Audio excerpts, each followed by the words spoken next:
In our last session, we left Naomi and Ruth waiting. In case you haven't noticed, they had become inseparable. Ruth had spent the previous night on the threshing floor and had approached Boaz to be her redeemer. Well, he'd agreed, but only if a nearer kinsman declined. As was the custom, the firstborn had the first option. It was a birthright. Then went Boaz up to the gate and sat him down there. And behold, the kinsman of whom Boaz spake came by, unto whom he said, Ho, such a one! Turn aside, sit down here. And he turned aside and sat down. Well, Boaz took a place at the city gate. You see, in the ancient Near East, the city gate was the place where the elders of a city met to discuss and settle the matters of local importance. In all reality, their authority may have been very limited, but it was no less important because these were civil matters. Whatever their decisions would ultimately impact the whole community. Here is where Boaz took a seat, and as the nearer kinsman passed by, he beckoned him to join. And he took 10 men of the elders of the city and said, Sit ye down here. And they sat down. Next, Boaz invited 10 men of the elders of the city to join the 2 of them. In the Old Testament, we first read of the elders in Exodus 3, verse 16, during the days of Moses. The word elder is exactly what it implies. These were simply the older men of the city, and because of their age, they were considered the most learned in the Torah, as well as wise to the ebb and flow of the local folks. Thus, with age came the wisdom of years of experience. Gathering daily at the gate, they would decide on anything that did not require the investigative administration of a judge. You remember the term and definition for judge?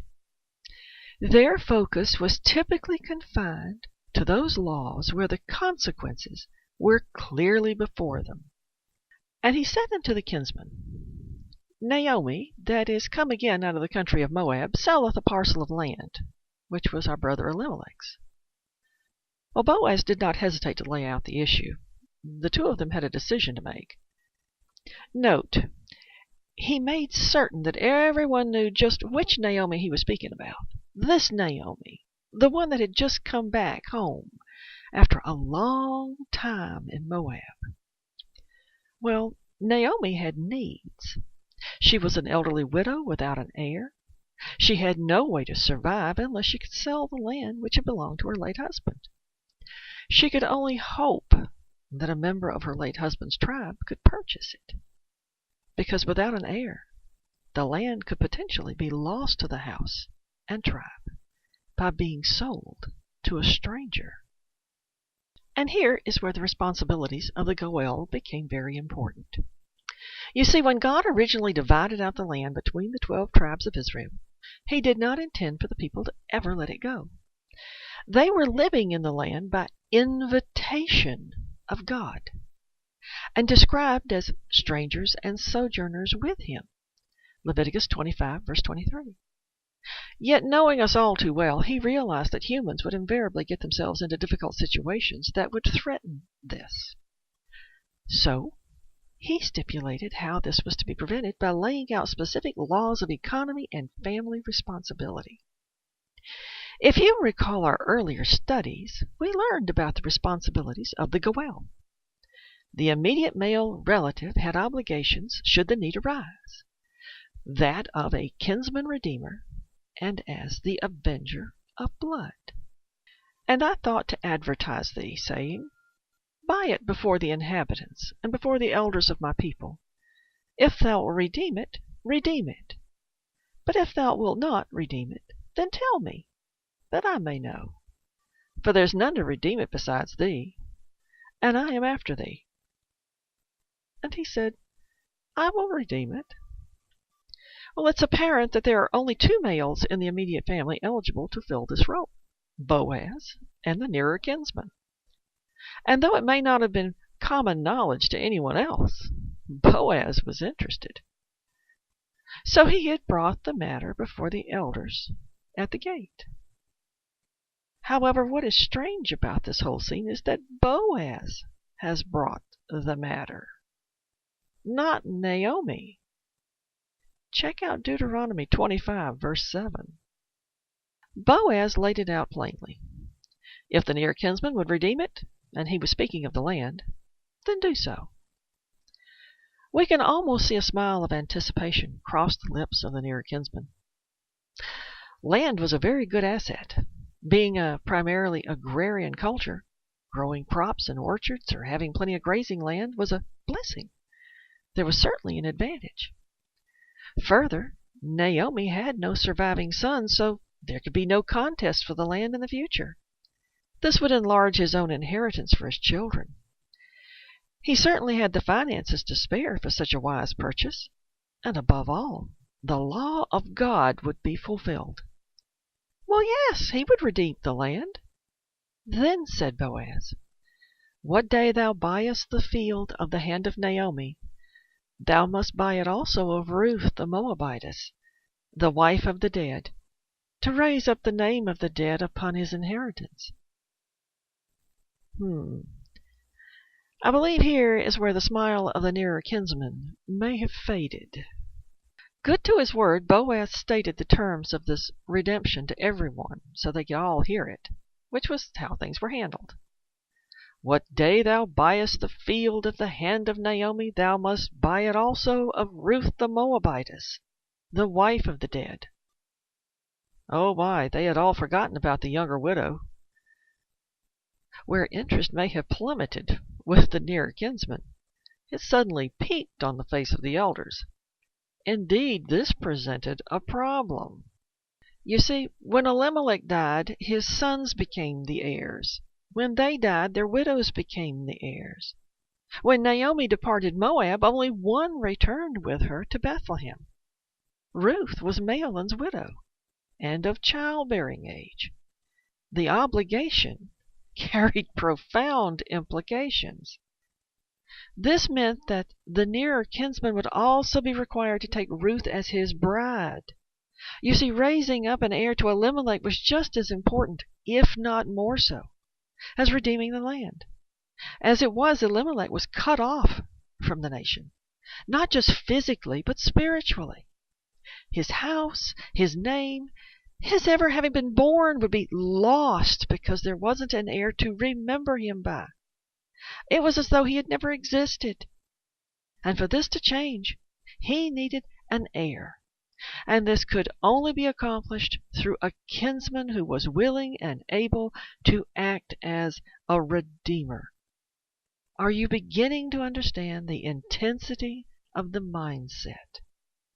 And the kinsman said, "I cannot redeem it for myself, lest I mar my own inheritance.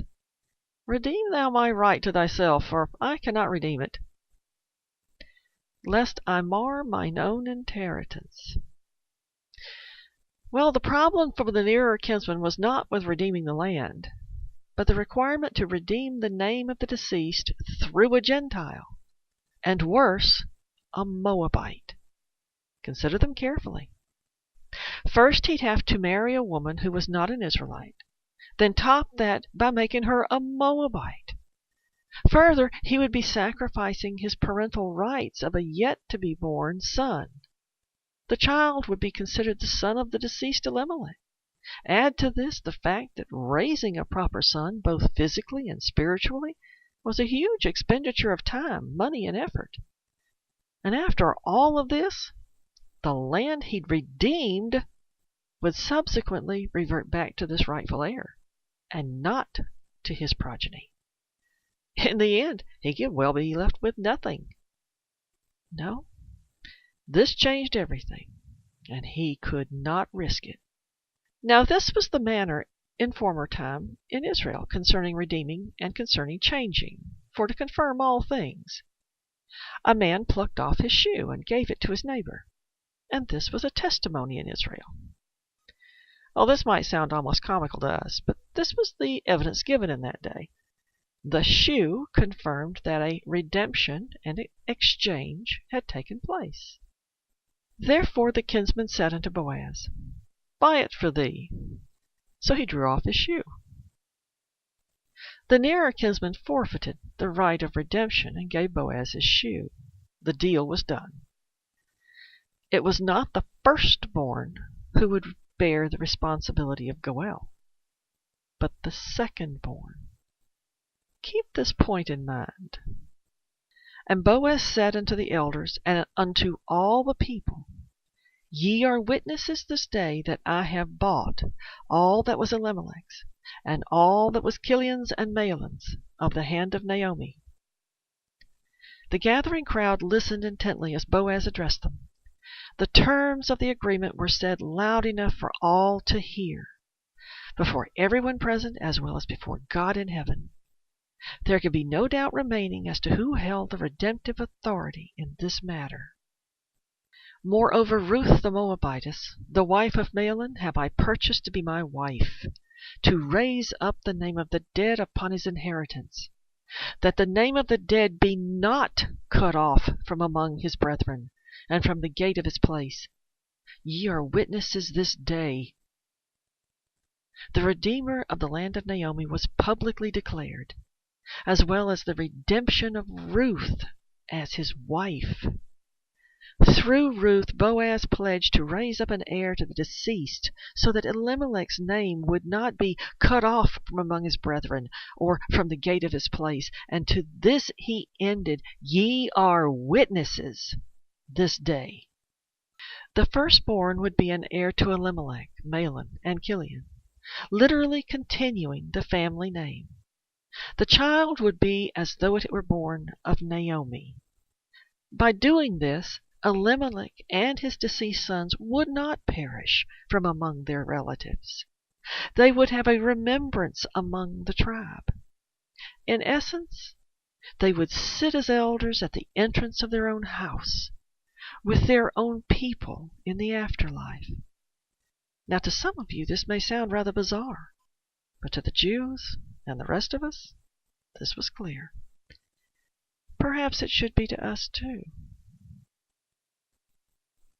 The redeemer of the name would maintain the inheritance until the son could take charge of it, which would take time and training for the child to grow into a God-fearing man.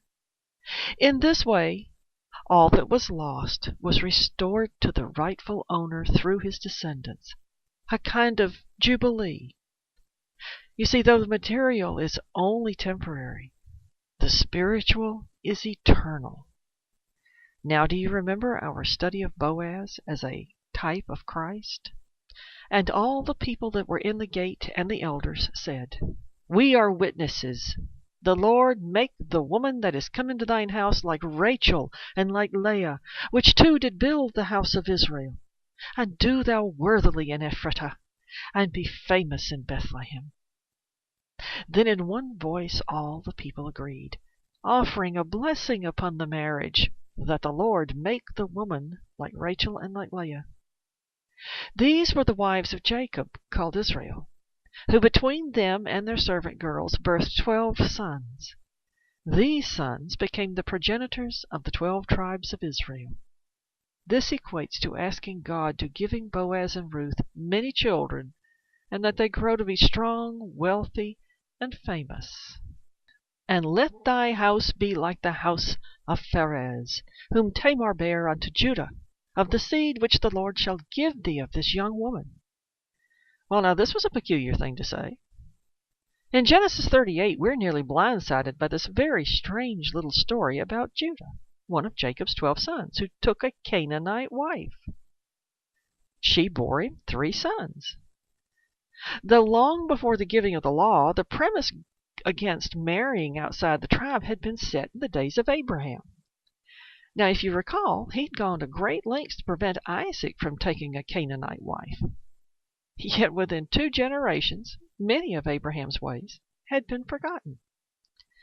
Well, here, Judah took a wife for his firstborn son. Her name was Tamar, and likely from among his own tribe. Over the course of time, 2 of Judah's 3 sons were husband to Tamar, but did evil and died, leaving her without child. Judah asked that she wait at her father's house until his 3rd son grew up. He would then send the young man to be her redeemer. And Tamar obeyed. Well, sometime later, Judah's wife died.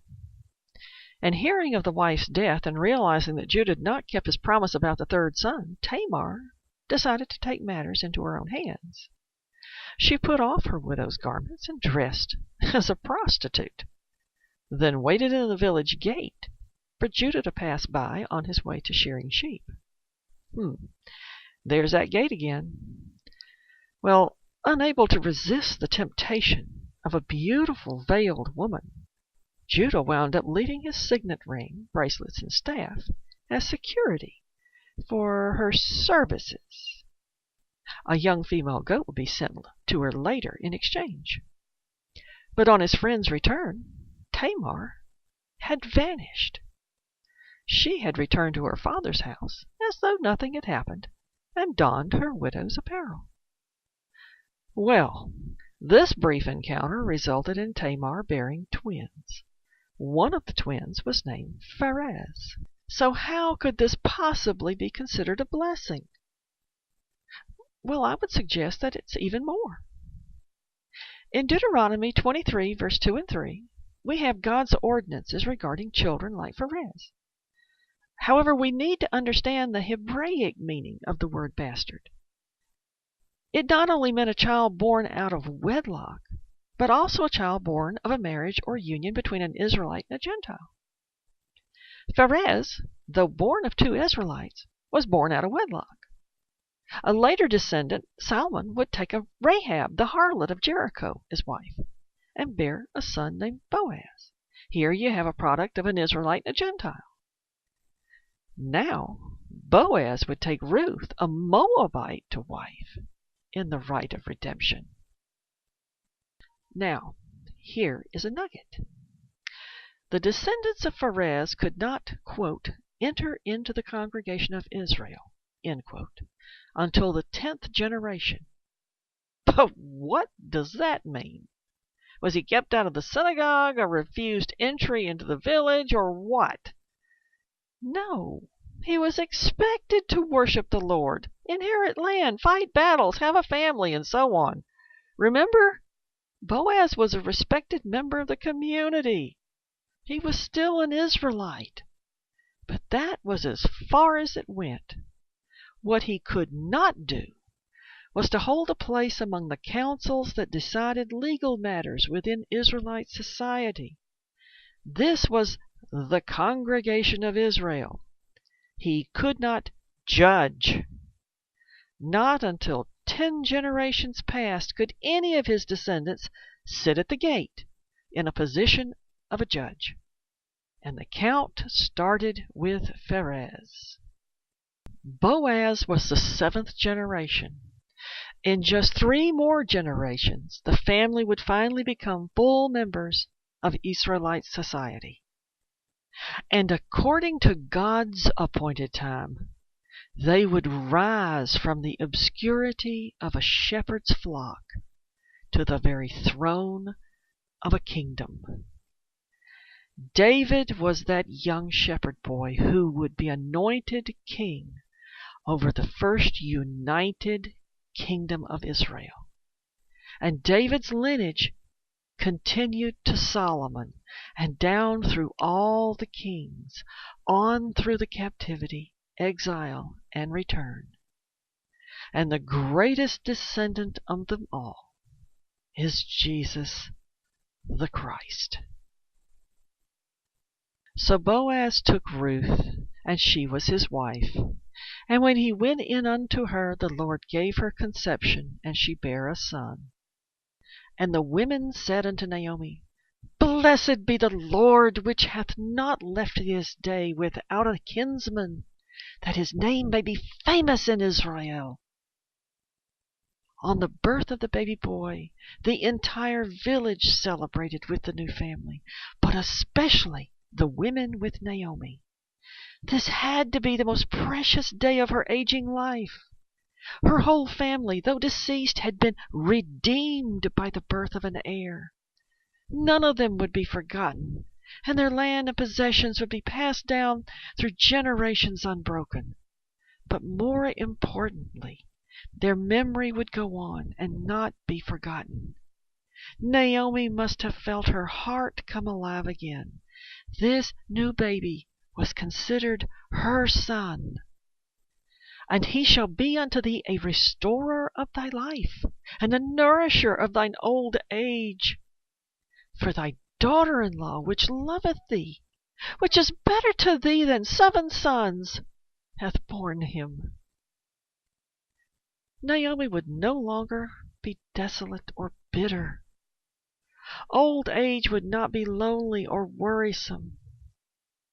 Perhaps she would even live to see her grandchildren sit upon her knee and hear their laughter in the streets. So many thoughts must have gone through her mind. Praise certainly quivered on her lips for the God of Israel, who had not left her alone as she had so bitterly declared.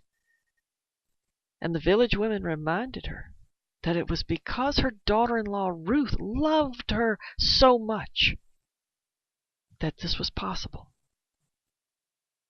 And Naomi took the child and laid it in her bosom and became nurse unto it.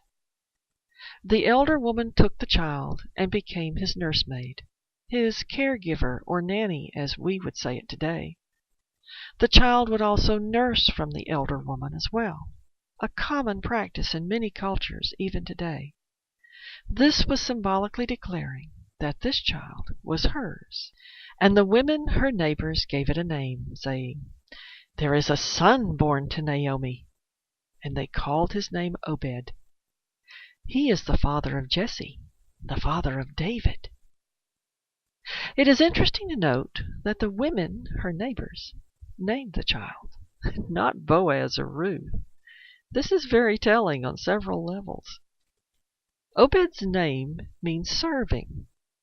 This son was serving as the proof of the redemption of 2 people, Naomi and Ruth. He was the 8th generation. Give that some thought. And remember, numbers have meaning. Now these are the generations of Pharez. Pharez begat Hezron, and Hezron begat Ram, and Ram begat Amminadab, and Amminadab begat Nahshon, and Nahshon begat Salmon, and Salmon begat Boaz, and Boaz begat Obed, and Obed begat Jesse, and Jesse begat David.